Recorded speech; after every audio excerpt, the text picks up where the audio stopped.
Siafu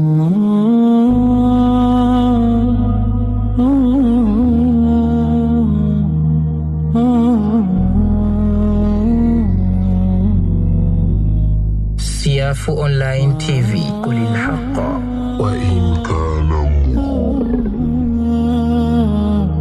الحمد لله رب العالمين والصلاة والسلام على رسول الله صلى الله عليه wasallam wa ba'd. Leo hii nimekuandalieni mada isemayo mitazamo kuhusu stara ya mwanamume katika Uislamu. Kwa kifupi, uchi au aura wa mwanaume unahusisha sehemu za mwili ambazo ni lazima zistiriwe mbele ya wengine. Kwa maneno rahisi, ni sehemu ya mwili ambazo haziruhusiwi kuonyeshwa kwa mtu mwingine kimaadili na kisheria kulingana na mafundisho ya dini yetu ya Kiislamu. Utambuzi huu wa aura au uchi unalenga kulinda heshima ya mtu binafsi na kuimarisha maadili ya jamii. Kuhusiana na dhana ya stara ya mwanamume katika Uislamu, wanazuoni wetu wameeleza mitazamo miwili mikuu ifuatayo. Mtazamo wa kwanza: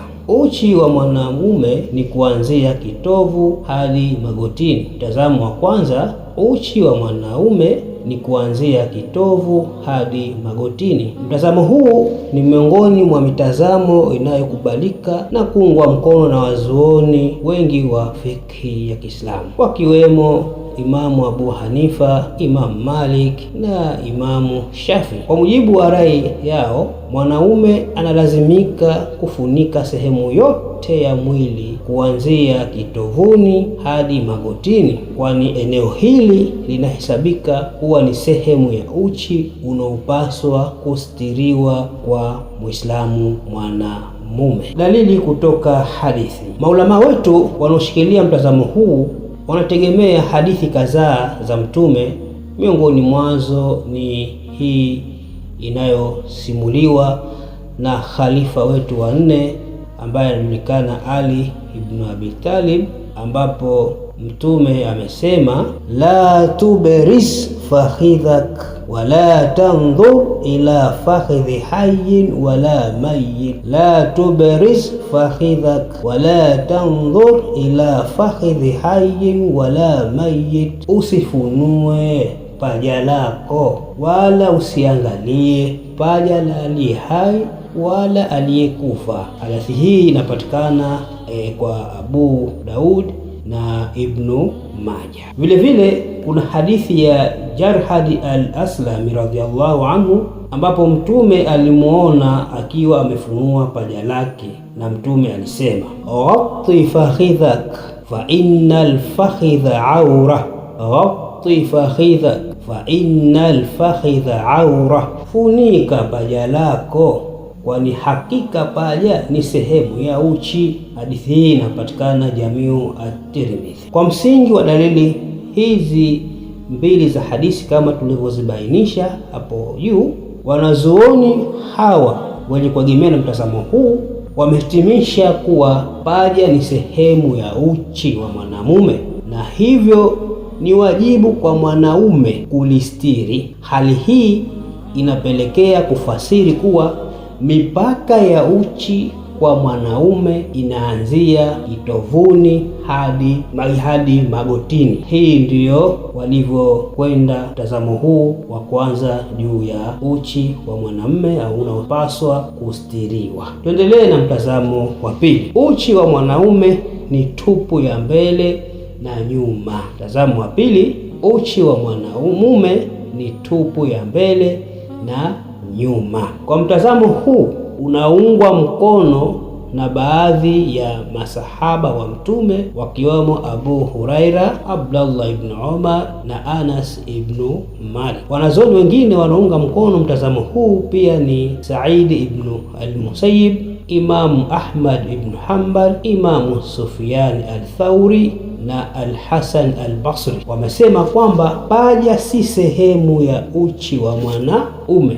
Wanazuoni hawa wakimaanisha kuwa uchi wa mwanaume unahusisha sehemu ya mbele na nyuma tu ambazo ni wajibu kwa kila Muislamu mwanamume kuzifunika sehemu hizo. Wanazuoni wa mtazamo huu wanasisitiza kuwa kufunika sehemu hizi, yani tupu ya mbele na nyuma, kunalenga heshima ya mwili na si lazima kisheria kufunika paja. Kwa kiufupi, mtazamo huu wamelitoa paja kwamba si sehemu ya uchi. Dalili katika hadithi. Wanazuoni wanaotegemea mtazamo huu wanaitegemea hadithi ya kisa cha khalifa wetu watatu Uthman ibn Affan kinachosimuliwa na Aisha binti Abi Bakar. Mtume sallallahu alaihi wasallam siku moja alikuwa amelala kando katika nyumba ya Bibi Aisha na akiwa amefunua mapaja yake au miguu yake. Abu Bakar radhiallahu alaihi wasallam aliomba ruhusa kuingia ndani ya nyumba ya Bibi Aisha, akaruhusiwa na Mtume, huku Mtume akiwa katika hali ya paja lake kuwa liko wazi. Akazungumza na kisha Omar radhiallahu anhu aliomba ruhusa kuingia, akaruhusiwa naye akiwa bado Mtume katika hali ya paja lake lipo wazi linaonekana, akazungumza naye Saidina Omar. Kisha Uthman radhiallahu anhu aliomba ruhusa kuingia ndani ya nyumba ya Mtume. Mtume sallallahu alaihi wasallam akajiketi na akaweka mavazi yake vizuri na kusema, siwahi aibu kwa mtu ambaye malaika wanajihisi aibu kwa ajili yake. Kisha Uthmani aliingia na akazungumza naye. Hadithi hii inapatikana sahihi Muslim. Kwa hii ndiyo kisa cha kwanza kinachosimuliwa na Bibi Aisha radhiallahu anha kuhusu Mtume sallallahu alaihi wasallam kuonekanwa kwa paja lake na Saidina Abubakar na Saidina Omar, lakini baada ya kuingia Saidina Uthmani ndipo akakaa vizuri akalifunika paja lake lisionekanwe na Saidina Uthmani. Hadithi ya pili inayotegemewa na mtazamo huu ni ile inasimuliwa na Anas ibn Malik. Lam ara shay'an a'jabani fi an-nabi sallallahu alayhi wasallam kama ra'aytuhu fi Tabuk yaslul fakhidhayhi. Lam ara shay'an a'jabani fi an-nabi sallallahu alayhi wasallam kama ra'aytuhu fi Tabuk yasluk fakhidhayhi. Sikuona kitu kilichonishangaza kuhusu Mtume sallallahu alayhi wasallam kama nilichomuona katika msafara wa Tabuku alipoonesha paja lake. Hadithi hii inapatikana sahihi Muslim. Kimsingi hadithi hii inafafanua hali ya paja la Mtume lilivyoonekana na Anas ibn Malik, kwa sababu ya siku hiyo ilikuwa ni msafara mrefu uliokuwa na machofu, uliokuwa na jua kali, joto, jua lipo karibu, majasho mengi, Waislamu wamechoka. Kwa hivyo kutokana na hali hiyo ngumu wakati wa msafara wa Tabuk, baadhi ya wanazuoni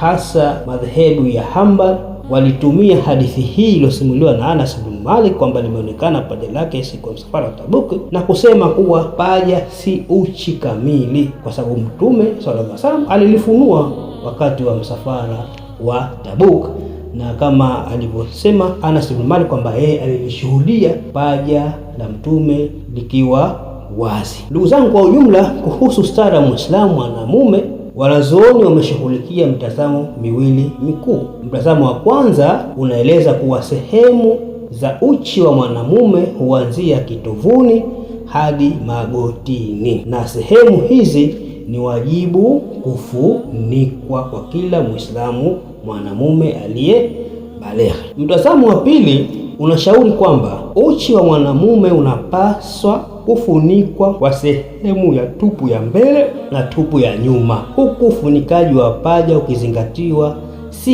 si kama wajibu wa kisheria, bali kama ishara ya heshima na hifadhi ya hiari. Hiyo ndiyo mada yetu ya stara ya Muislamu mwanaume. Ndugu zangu, tuyatafakari haya yafuatayo. Kwanza, ndugu yangu Muislamu, hii ni mitazamo ambayo ina hoja madhubuti kupitia hadithi au sunna za mtume wetu Muhammad sallallahu alaihi wasallam. Hivyo unaweza kufuata mtazamo ambao unakushawishi kupitia ushahidi uliobainishwa hapo juu kama ulivyoelekezwa na wanazuoni wetu maarufu na mashuhuri na wakubwa katika dini yetu hii ya Kiislamu. Jambo jingine la kulitafakari ni kwamba ukimuona kwa mfano shekhe au imamu au kadhi au ulamaa au muumini wa dini yetu hii ya Kiislamu, labda yupo fukweni ama amevaa andawea yake, ukafikiria au ukamwambia amepotoka kwa sababu umemuona na andawea yake. La hasha, usifanye hivyo. Amefanya hivyo kwa kufuata mtazamo wa pili ambao umetoa ithibati hadithi vile vile kwamba stara mwanamume ni kufunika tupu ya mbele au ya nyuma. Kwa hivyo mtu kama huyo huwezi kumwingiza makosani, kwani anapo sehemu ya kushikilia kidalili. Pia ndugu zangu, tujue kwamba mitazamo hii yote ina maslahi ya dini yetu na dunia hii. Kwa mfano, wapo baadhi ya Waislamu wenzetu wanaume wanajipatia riziki zao kupitia michezo mbalimbali kama vile mpira wa miguu, mpira wa mikono, mpira wa kikapu na kadhalika. Kwa wanavyoonekana mchezoni wamevaa bukta ambapo magoti yanaonekana wazi na baadhi ya Waislamu. Hivyo Waislamu hao wanawaona kama kwamba hawajajistiri, kwa vile yeye anafuata mtazamo kwamba uchi wa mwanamume ni baina kitovu na magotini, ilhali kwa wao wachezaji wanaona wamejistiri kwa kufuata mtazamo wa pili kuwa uchi ni kusitiri tupu ya mbele au ya nyuma tu. Wa ila huna, assalamu alaikum wa rahmatullahi wa barakatuh. Siyafu Online TV, qulil haqqa wa in kana.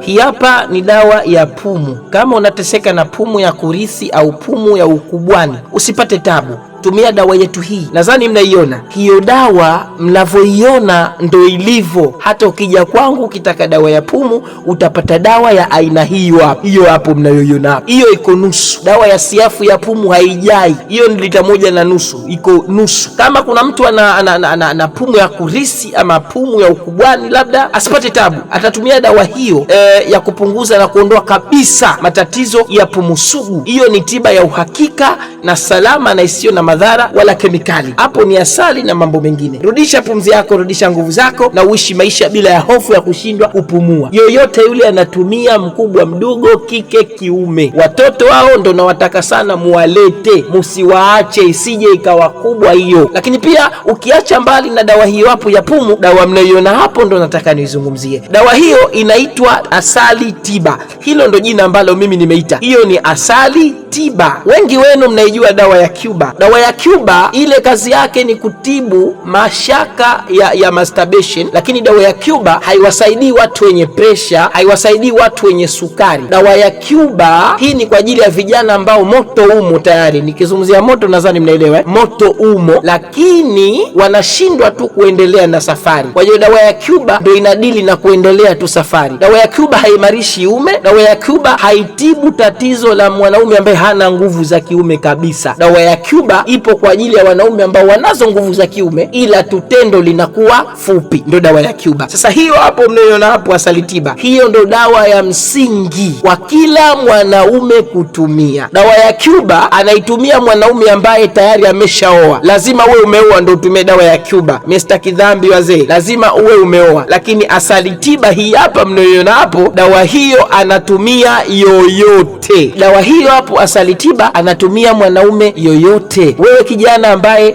uko kwenye masomo yako, labda kama ni nje ama uko Tanzania unasoma chuo, nunua dawa hii uwe unakunywa taratibu, unajijenga. Ikifikia hatua ya kuoa, wewe utakuwa kwa imara zaidi. Kijana wangu alikuwa ambaye alitumia dawa hiyo ikamsaidia, alikuwa anaua mfungo 4, mfungo 3 katumia dawa, mfungo 4 tayari. Wale wazee wangu ambao nguvu zimezimwa kabisa, asali tiba inakwenda kumhuisha zile nguvu, manake zinakuja juu. Wagonjwa wa sukari, pressure, ukitumia asali tiba ina faida kubwa na inatengeneza. Kwa maelezo zaidi nipigie simu 0618 22 33 97.